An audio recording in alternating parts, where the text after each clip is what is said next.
trabalhadores são explorados por essa burguesia. A burguesia não produz nada, quem produz são os trabalhadores que produzem tudo. Então a eles, segundo Marx, tudo pertence. Esses trabalhadores é que produzem a riqueza, mas a riqueza fica nas mãos de uma minoria, que é a burguesia. A ideia socialista é que essa riqueza seja dividida entre todos, que todos os que produzem sejam donos dessa mesma riqueza, usufruam dessa riqueza. E na sociedade capitalista não, no Estado liberal não. A riqueza é produzida para os privilégios de pouquíssimos, que nós chamamos de burguesia, a dona do capital.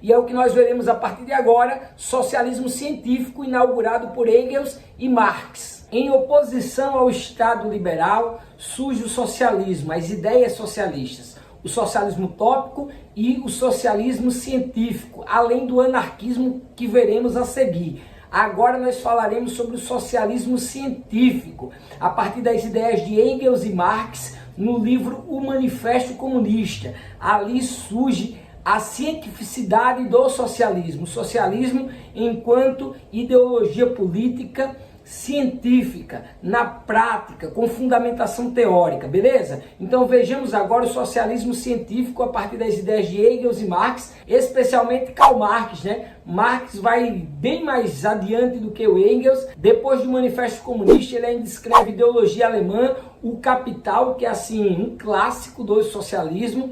Então vamos ver basicamente o que é o socialismo em linhas gerais, esse pensamento político que defende uma sociedade mais justa e igualitária. Socialismo científico. As concepções políticas dos socialistas compreendem o proletariado como um sujeito político e histórico e visam construir uma nova sociedade e uma nova política que ponha fim na exploração do homem pelo homem, na dominação política, nas exclusões sociais e culturais. Afinal, os sujeitos políticos são os trabalhadores.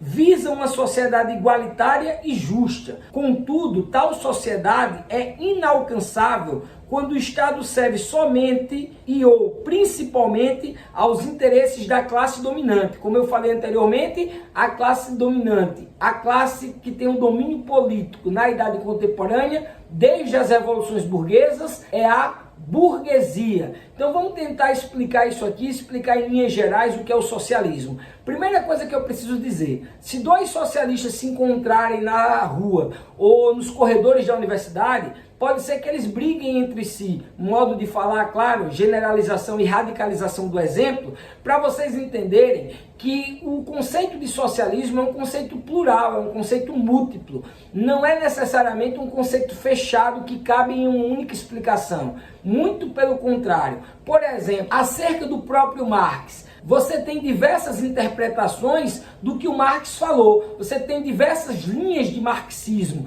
diversos marxianos que pensam Marx de uma forma diferente, que interpretam Marx de uma forma diferente. Então, assim também se dá com o socialismo.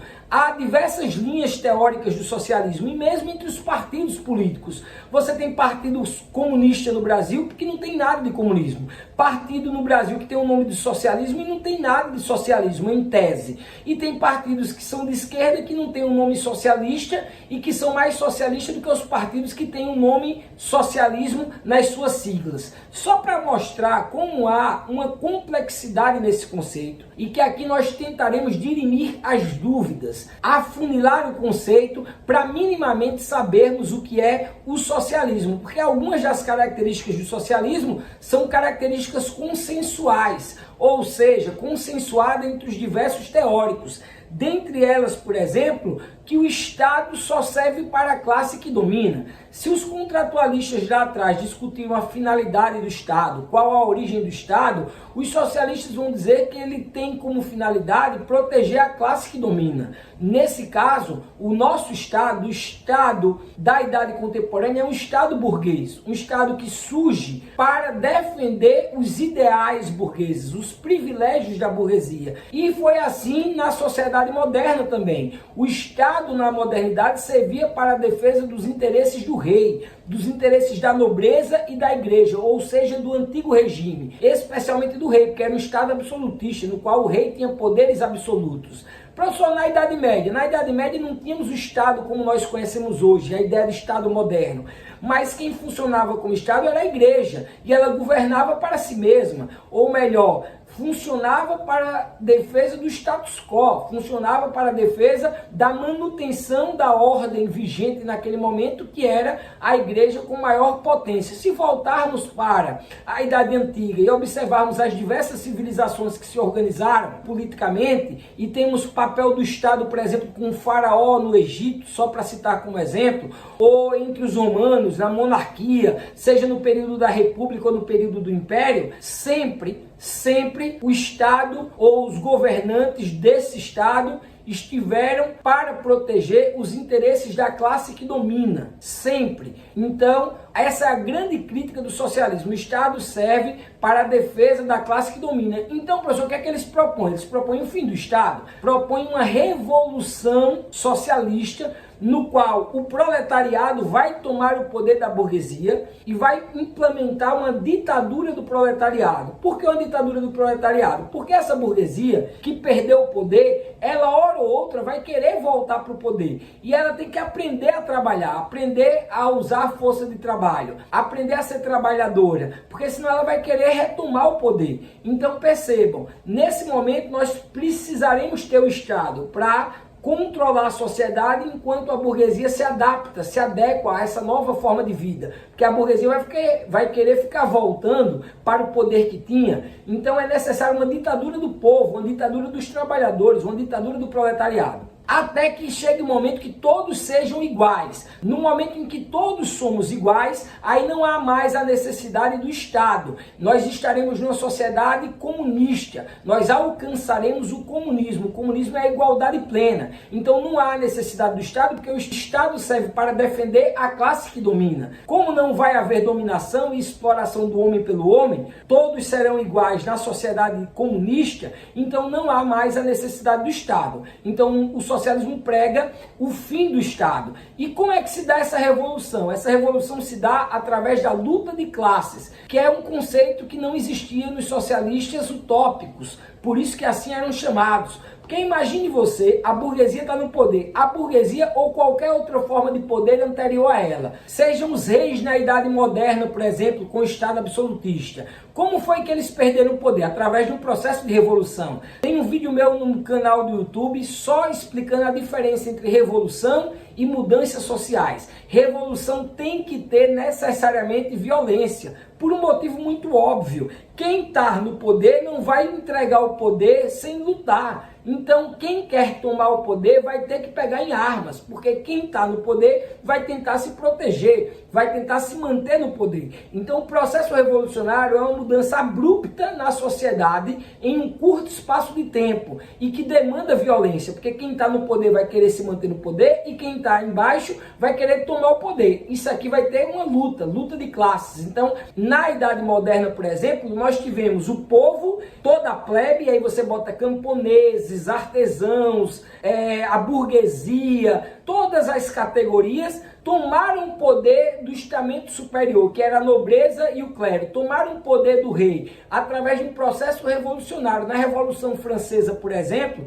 que marca o início da Idade Contemporânea, decapitaram o rei e a família dele toda, para ter ideia. Então o processo revolucionário é um processo extremamente violento, e não vai ser diferente na Idade Contemporânea. Os trabalhadores que são explorados pela burguesia, que é quem domina, porque é detentora do capital, no capitalismo, modo de produção da Idade Contemporânea, como falamos, manda quem tem capital. Então você tem a classe que tem o capital, a dona do capital, a dona das máquinas, a dona da indústria, e você tem aqueles que vendem a sua força de trabalho, o proletariado, os trabalhadores. Esses trabalhadores são explorados por essa burguesia. A burguesia não produz nada, quem produz são os trabalhadores que produzem tudo. Então a eles, segundo Marx, tudo pertence. Esses trabalhadores é que produzem a riqueza, mas a riqueza fica nas mãos de uma minoria, que é a burguesia. A ideia socialista é que essa riqueza seja dividida entre todos, que todos os que produzem sejam donos dessa mesma riqueza, usufruam dessa riqueza.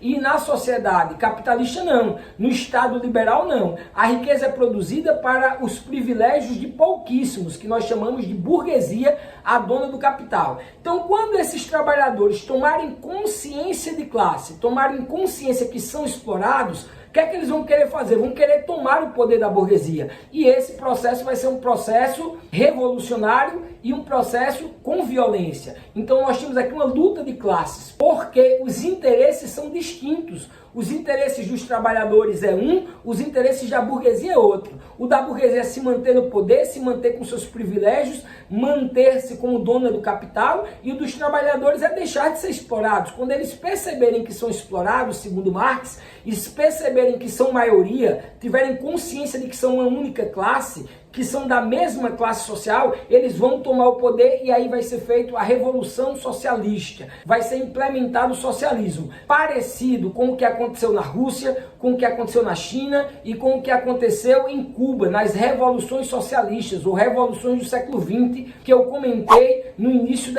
desse curso. Então lá você tem as revoluções socialistas, quando os trabalhadores tomam o poder e constituem uma ditadura do proletariado. Lógico que isso vai sofrer alterações e nós temos diversas interpretações e críticas para o modelo socialista que foi implementado na Rússia, na China e em Cuba. Mas em tese, o que se fez lá foi um processo revolucionário onde os trabalhadores tomaram o poder. Beleza? Como é que se dá a exploração da burguesia para com os trabalhadores? Vale a pena explicar isso através da mais-valia. O que é a mais-valia? Você que estuda para o Enem, por exemplo, isso já caiu muito na prova do Enem. A mais-valia é o lucro que a burguesia tem em função da produção dos trabalhadores, em função do que os trabalhadores produzem. Os trabalhadores, como já falei, produzem a riqueza. A burguesia fica com essa riqueza. Ela não distribui a riqueza igualitariamente. Ela concentra essa riqueza para si. A isso nós chamamos de mais-valia, esse lucro exacerbado que a burguesia tem em cima do trabalho do trabalhador, do proletário, beleza? Então assim já dá para perceber o que é o socialismo, a tomada de poder pelos trabalhadores através do processo revolucionário. Olha a grande diferença aqui do socialismo científico para o socialismo utópico. Enquanto o socialismo utópico eles pretendiam reformar o capitalismo,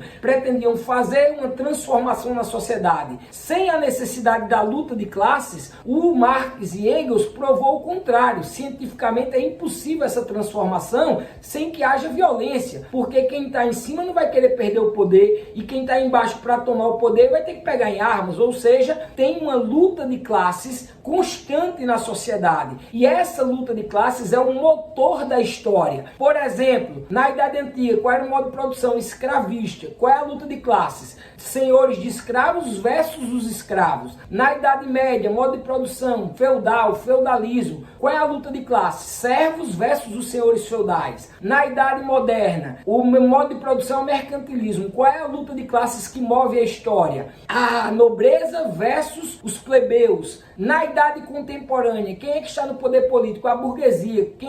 Quais são as classes antagônicas? Os trabalhadores, donos da força de trabalho, e a burguesia, dono do capital. Tem interesses antagônicos, então tem a luta de classes, e essa luta de classes é o que movimenta a história, é o que faz a história se mover, e todas essas transformações da história, da Idade Antiga para a Idade Média, média para a moderna, moderna para a contemporânea, todos os processos evolucionários, todos os processos históricos que decorrem na história, acontecem por conta da luta de classes, beleza? Assim, o socialismo se caracteriza por teorias anti-estatais, apostam na capacidade do autogoverno e autogestão da sociedade. Agora temos que ter cuidado que essa autogestão é muito defendida pelo anarquismo também, até mais do que no próprio socialismo, mas também é uma bandeira do socialismo, o autogoverno e a autogestão da sociedade. Essa autogestão se dá por aqueles que são produtores diretos, os próprios trabalhadores,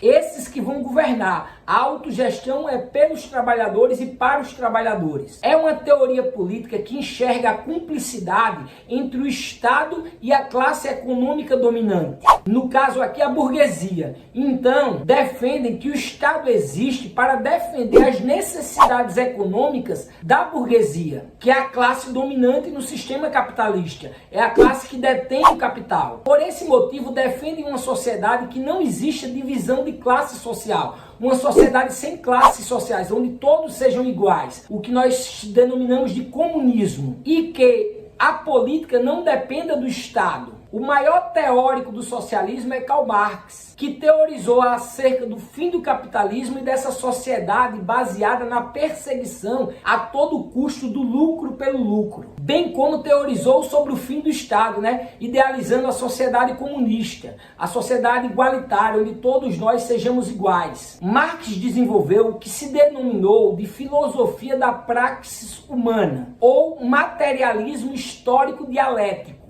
Marx faz uma dura crítica aos filósofos anteriores à sua filosofia. Segundo ele, os filósofos tinham a preocupação de compreender a realidade. Porém, o mais importante é transformá-la. E a sua teoria da praxis, o materialismo dialético, tinha justamente essa função, transformar a sociedade a partir da luta de classes e da Revolução Socialista, ou das revoluções socialistas. Para Marx, o socialismo é a primeira fase revolucionária, logo após a destruição, a destituição do Estado burguês. E supõe ainda a existência de um aparelho estatal, que o Estado ainda exista. Existe porque é necessário, como já falei, a ditadura do proletariado, para manter a burguesia trabalhando e impedir que ela volte ao poder. Após essa fase, deveria surgir o comunismo propriamente dito, que é essa sociedade igualitária, onde não existirão classes sociais e, inconsequentemente, não há necessidade mais do Estado, já que, para os socialistas, para Marx, para Engels, o Estado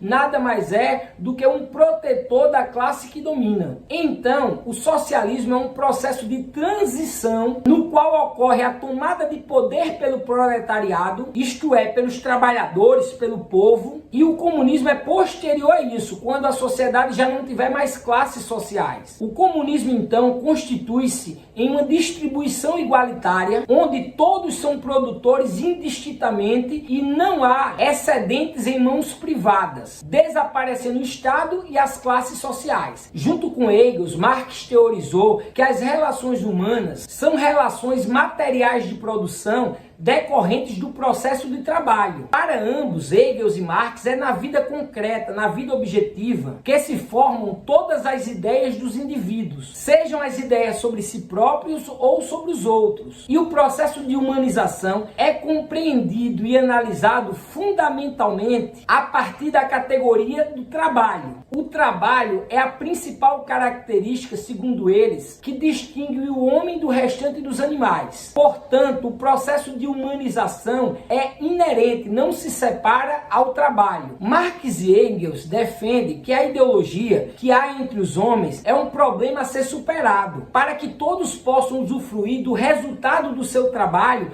de forma justa e igualitária. Embora vale salientar que o comunismo também se configura enquanto uma ideologia.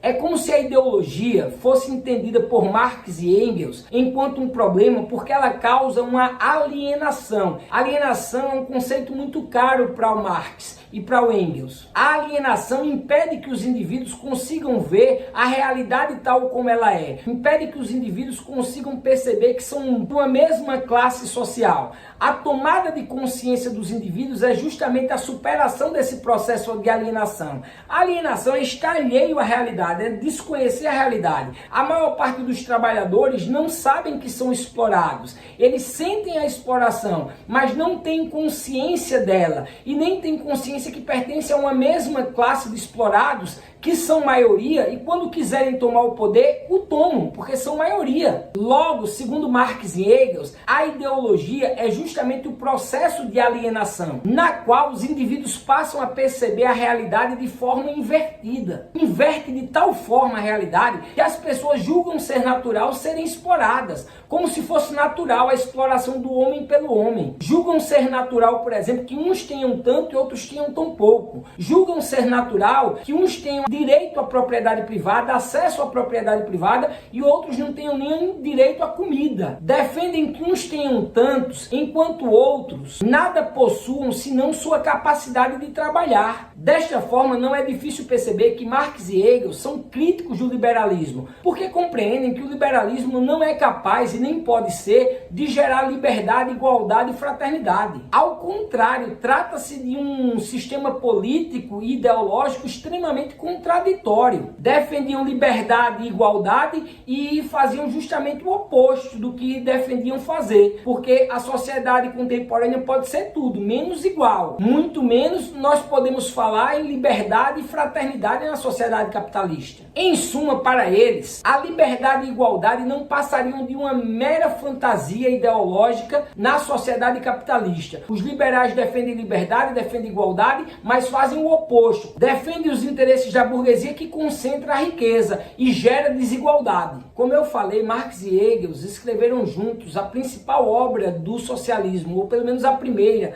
grande obra, que é o Manifesto Comunista, publicado em 1948. É lá que eles discorrem acerca dos fundamentos do socialismo científico. Foi lá que eles defenderam que toda a história da humanidade é a história da luta de classes e que o proletariado tem que tomar o poder da burguesia através de um processo revolucionário. Lembrando, para Marx e Engels, há duas classes fundamentais no capitalismo, na idade contemporânea: a burguesia, detentora dos meios de produção e do capital, e os trabalhadores, o proletariado, que são aqueles que vendem sua força de trabalho. Segundo o socialismo científico, o proletariado deve promover uma revolução e assumir o comando do Estado, tendo como finalidade destruir todos os mecanismos burgueses de controle social. O Estado, sob o controle do proletariado, deve proporcionar mudanças no âmbito político e no âmbito econômico, que assegurem a construção de uma sociedade sem desigualdade social, onde todos sejam iguais. Isto é, a sociedade comunista. Então é a superação da sociedade capitalista para a sociedade comunista, onde todos serão iguais, onde não haverá necessidade do Estado, que defende sempre a classe que domina. Então, assim, para os socialistas, esse Estado proletário, também conhecido como ditadura do proletariado, necessário para a transição da sociedade capitalista para a sociedade comunista. Vale salientar, nunca é pouco lembrar, que alcançada a sociedade comunista, o Estado é destruído, não há mais necessidade do Estado. É possível afirmarmos que o Estado socialista,